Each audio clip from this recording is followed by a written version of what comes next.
Hey kids, we're back again today to talk about faith, what it looks like, and all that jazz, so get ready.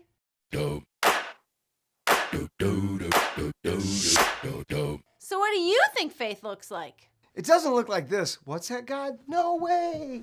And it doesn't look like this. Listen to me.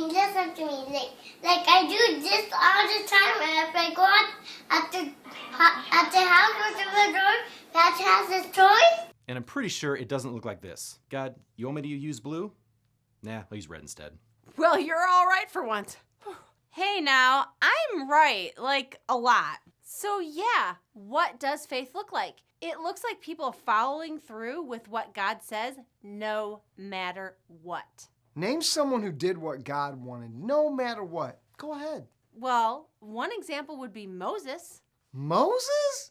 Yes, Moses. He was born in Egypt about 400 years or so after Joseph and his family ended up there. And it was during a time when the king, the Pharaoh, wanted to kill all the Jewish people. Another king wanting to kill them? Jeez, that happened a lot. I know, right? Anyway, to make a long story short... Moses' mother hid him in a river. He was fond of the princess, but he grew up in a castle, but left when he realized how bad as people were being treated. He went to the desert, met his wife, and had kids, and God called him back to Egypt.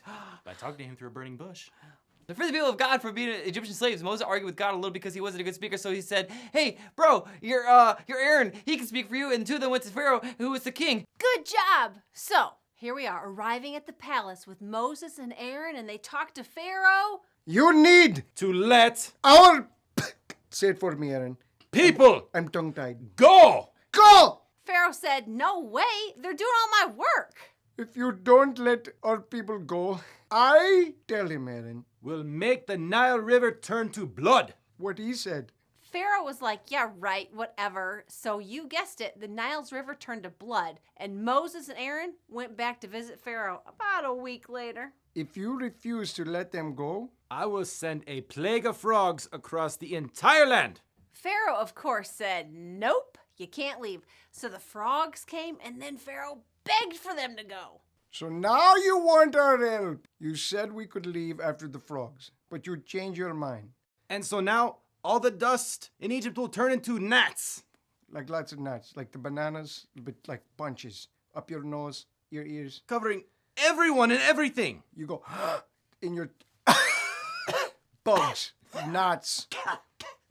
Get rid of your fruit. It won't help.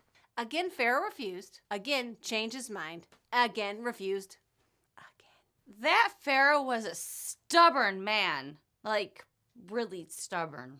He sure was, and the Lord sent them back again and again and again. There was a plague of flies, like everywhere. Ew. And their cattle all died, and they all got a skin disease.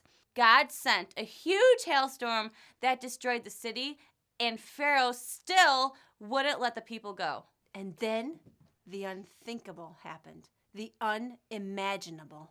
The Lord says, at midnight tonight, I will pass through the heart of Egypt. All the firstborn son, they dead. In every family ever, even yours, and a loud cry will rise.